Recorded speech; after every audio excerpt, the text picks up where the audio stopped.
I will never forget the day that I woke up and realized the financial hole that I was living in. I was $130,000 in debt. And I remember picking up my Bible and saying, okay, God, I want to manage money your way. 90 days later, and everything was different. And all I did was apply these 4 biblical money principles that I want to share with you today. Now, if you feel stuck, stressed, and buried financially, and you want to honor God with your money without selling your soul, this video is for you.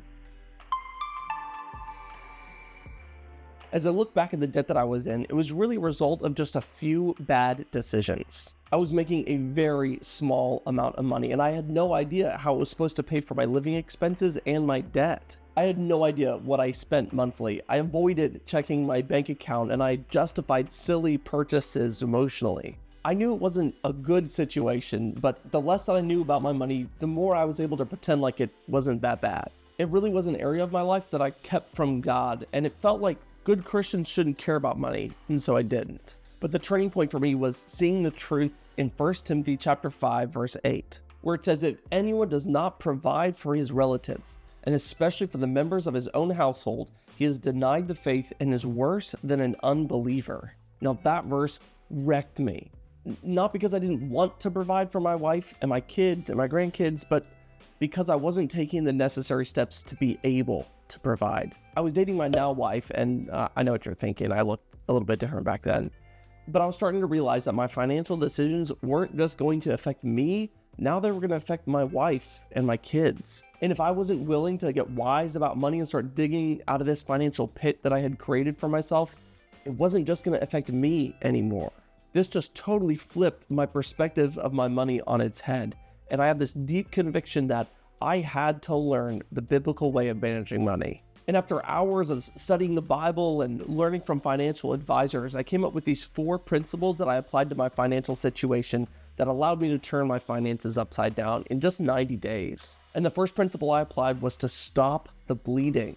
And this is where most people need to start, that our out of control spending prevents any degree of income from actually being helpful for us in our financial journeys. Luke 12:15 says, take care and be on your guard against all covetousness, for one's life doesn't consist in the abundance of possessions. And so I stopped eating out. I stopped impulse purchasing. I cut subscriptions that we were paying for on a monthly basis. I stopped rewarding myself by buying things after I've done something good in my life.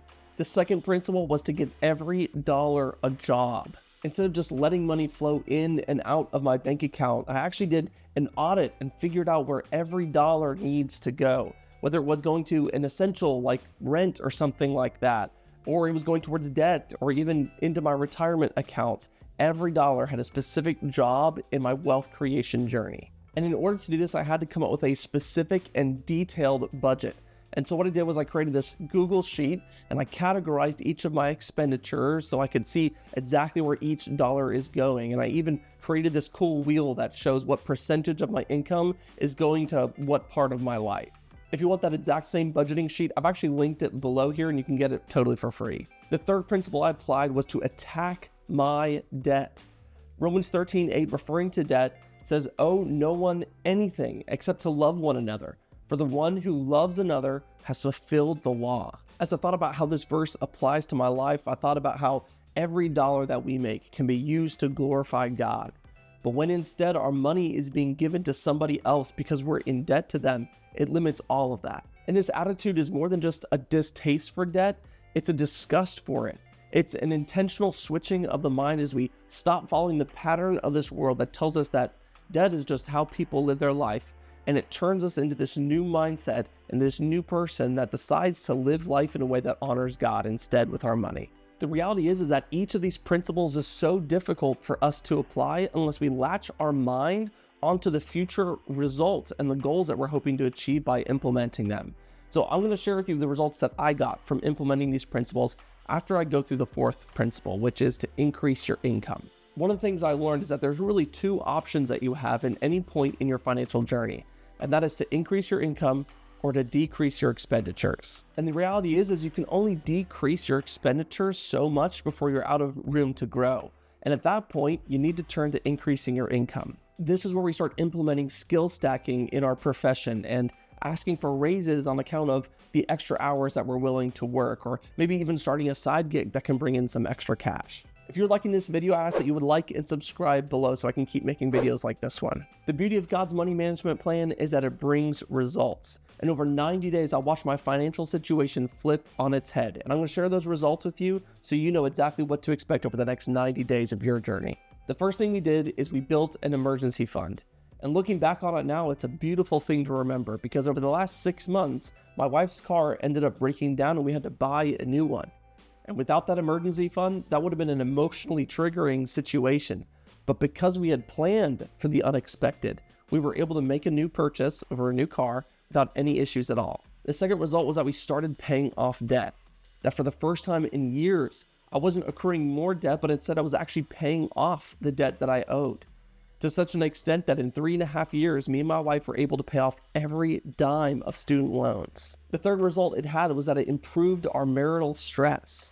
The sad part of the story is that financial pit that I was digging for myself, that I feared would impact my relationship with my future wife, did exactly that. That by asking her to marry me, I was asking her to hitch her wagon to 6 figures of debt. Luckily, she still said yes, but the weight of carrying around that debt for the first few years of our marriage weighed on us. Now, if you're overwhelmed with money and you relate to this stress and worry about finances, I want to be the one to tell you that it doesn't have to be this way. If you're serious about changing your financial situation, start by tracking every dollar that comes in and out of your bank account for the next 30 days. Below, I've attached that budget template that you can use for free. And as you follow this content over the next 90 days, you might just find that you're starting to fill in that financial hole you've been digging for yourself. If this video helped you, YouTube thinks you'll also like this video. So click here and I'll see you there.